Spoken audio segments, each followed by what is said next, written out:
Hello friends, स्वागत है आपका हमारे चैनल में कंप्यूटर लैंग्वेज में। मेरा नाम है कीर्ति और आज हम पढ़ने वाले हैं एमएस एक्सेल के अंदर सैलरी शीट के बारे में। जी हाँ, सैलरी शीट में आज हम देखने वाले हैं। हमारे पास कुछ डाटा है जिसमें हमें नेम दिए गए हैं और हमें यहाँ पे पूरा डाटा दिया गया है कि कौन किस दिन कितने दिन आया है। उनका बेसिक पे भी दिया गया है। तो जैसे सीमा सुपरवाइजर है, इनका बेसिक पे 40,000 है और ये 28 दिन आई हैं। 31 के महीना है और ये 28 दिन आई है, मतलब 3 दिन अब्सेंट है। तो हम इनका वर्किंग डेज का जो सैलरी है वो कैसे निकालेंगे, तो ये सारी चीजें आज हम इस वीडियो में कवर करने वाले हैं।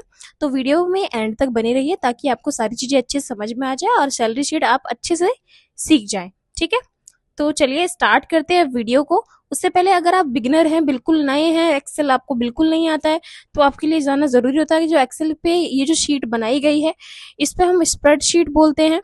स्प्रेडशीट जो होता है इसके ऊपर छोटे छोटे ये ग्रिड लाइंस बनी होती हैं। ठीक है, और ये आपके कॉलम होते हैं, ये आपके रोज होती हैं। ठीक है, तो रोज और कॉलम के बारे में आपको पता होना चाहिए ताकि आप फॉर्मूलाज लगा सके। ठीक है, तो चलिए अब हम स्टार्ट करते हैं वीडियो को। तो अगर हम एक बॉक्स में क्लिक करते हैं, ग्रिड लाइन में क्लिक करते हैं, तो एक को हम बोलेंगे सेल। तो आपको एक बॉक्स का भी नाम पता होना चाहिए, तो सेल होता है ये। ठीक है, तो ये सारी चीजें आपको अच्छे से पता होनी चाहिए बेसिक की। तो चलिए, अभी हमें आईडी नंबर दिया गया है, नेम दिया गया है, इनकी पोस्ट दी गई है, किस पोस्ट पे है, बेसिक पे दिया गया है और इनकी कुछ डाटा दिया गया है, जितने दिन ये आए हैं, मतलब इनका अटेंडेंस दिया गया है और इन्होंने कितने घंटे हमारे पास ओवर टाइम किया है। तो वो ओवर टाइम की भी लिस्ट हमारे पास है। कंपनी की तरफ से डीए मिलता है, एचआरए मिलता है, वो भी यहाँ पे दिया गया है। तो ये सब हम अब बात करेंगे डीए एचआरए के बारे में, हम आपको बताएंगे। उससे पहले हम पहले इनकी सैलरी ऑफ वर्किंग डेज को निकालते हैं। सैलरी ऑफ वर्किंग डेज निकालने के लिए हमें सबसे पहले क्या करना होगा, हमें इस कॉलम को सेलेक्ट कर लेना होगा। ठीक है, कॉलम को हमने सेलेक्ट कर लिया। अब यहाँ पे हमें फॉर्मूला टाइप करना होगा। बिना माउस के कहीं क्लिक किया आपने कॉलम को सेलेक्ट कर लिया, इज इक्वल टू करेंगे, फिर आपको बेसिक पे लेना है, तो बेसिक पे आपको सेलेक्ट करना होगा।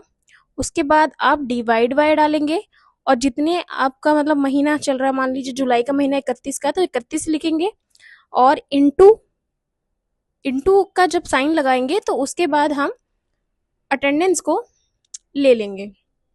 ठीक है, अटेंडेंस को ले लिया इनटू लगा के। अब हमें अगर एक का आंसर चाहिए, ओनली सीमा का आंसर चाहिए, तो हम एंटर करेंगे। अगर सबका आंसर चाहिए तो कंट्रोल एंटर करेंगे। देखिए, कंट्रोल एंटर करते ही सबके आंसर्स आ चुके हैं, मतलब सबकी सैलरीज आ चुकी हैं। 2-3 दिन का पैसा कट के जो इनकी सैलरी बनी है वो यहाँ पे है। अब इसके पॉइंट के बाद का जो नंबर है, इसको हटाने के लिए हमें क्या करना होगा, नंबर में जाके इस वाले ऑप्शन को हमें क्लिक कर देना होगा। तो यहाँ से जो पॉइंट के बाद जो नंबर्स होंगे वो हट जाएंगे। तो अगर आप देख रहे हैं 31 दिन ये पूरा आया तो इसका सैलरी भी पूरी है। तो इस तरीके से इनके अपसेंट के पैसे यहाँ पे काट लिए गए हैं और जो इनके प्रेजेंट के पैसे वो करंट पैसे आ चुके हैं। इसी तरीके से हम ओवर टाइम निकालेंगे। ओवर टाइम को हम पूरा सेलेक्ट कर लेंगे कॉलम को और उसके बाद हम यहाँ पे फॉर्मूला टाइप करेंगे, इज इक्वल टू बेसिक पे। उसी तरीके से बेसिक पे लेना आपको, डिवाइड बाय 31 डिवाइड बाय 8। 8 हम इसलिए लिखेंगे या 9 लिखेंगे क्योंकि एक दिन में आप 8 घंटे काम करते हो या 9 घंटे काम करते हो। तो दोनों में से हम 8 भी लिख सकते हैं, 9 भी लिख सकते हैं, 10 भी लिख सकते हैं। तो मैंने 9 लिखा है और इनटू हमने 58 जो आवर्स है उसको सेलेक्ट कर लिया है और हम इसे कंट्रोल एंटर कर देंगे सबका आंसर लाने के लिए। अगर एक का आंसर लाना है तो आप एंटर कर दो, सबका आंसर लाना है तो कंट्रोल एंटर कर दो। तो देखिए, अब इनका ओवर टाइम का जो पैसा है वो भी निकल के आ चुका है। तो आई होप आपको दोनों ही फॉर्मूलाज अच्छे समझ में आ गए होंगे कि हमने सैलरी ऑफ वर्किंग डेज कैसे निकाला और सैलरी ऑफ ओवर टाइम हमने कैसे निकाला। ये दोनों ही फॉर्मूला आपको अच्छे समझ में आ गए होंगे।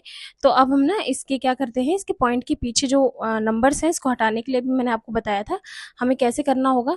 पॉइंट के नंबर हटाने के लिए हमें सबसे पहले आपके कॉलम को सेलेक्ट कर लेना, उसके बाद हम यहाँ से क्लिक करके पॉइंट के बाद जो नंबर है उन्हें हटा सकते हैं। अब ये हमारा ओवर टाइम की सैलरी निकल चुकी है। ठीक है, तो सीमा के जो 58 आवर्स हैं वो बेसिक पे से लेकर हमने उनका ओवर टाइम निकाल दिया है। ठीक है, फॉर्मूला की मदद से। तो अब बात करते हैं हम डीए की और हम बात करते हैं एचआरए की।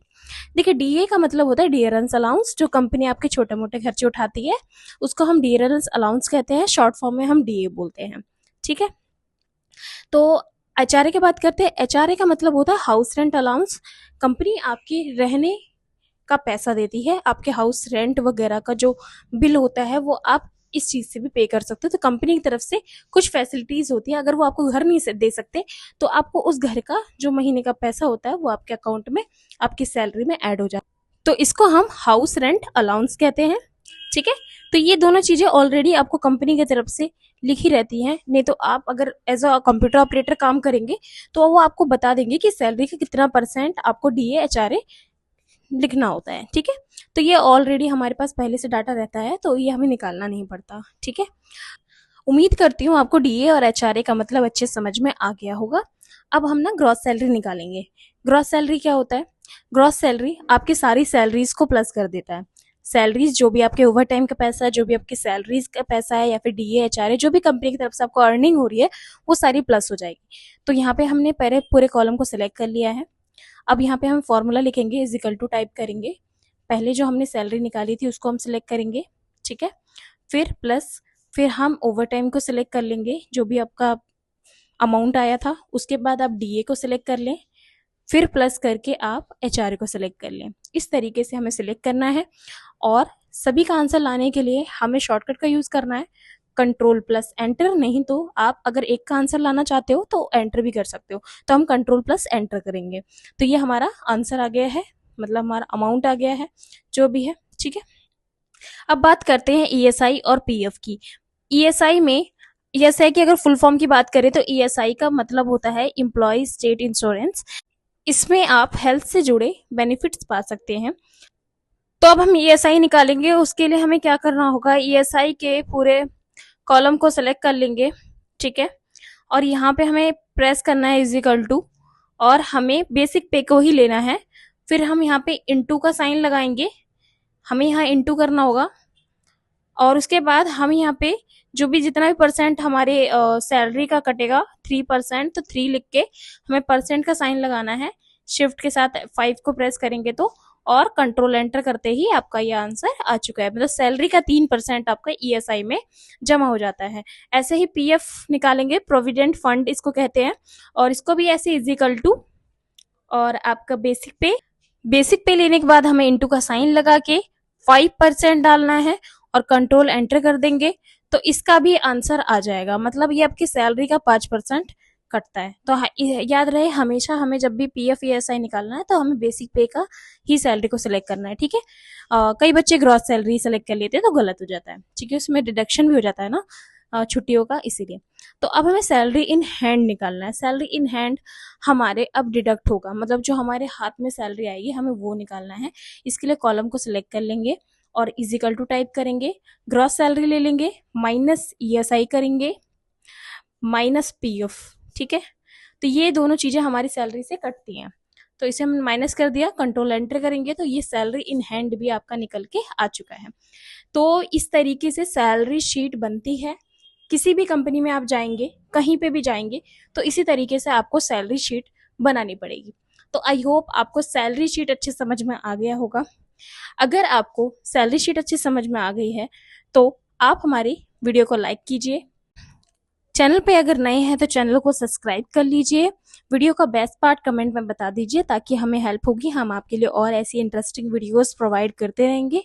आज के लिए बस इतना ही, धन्यवाद।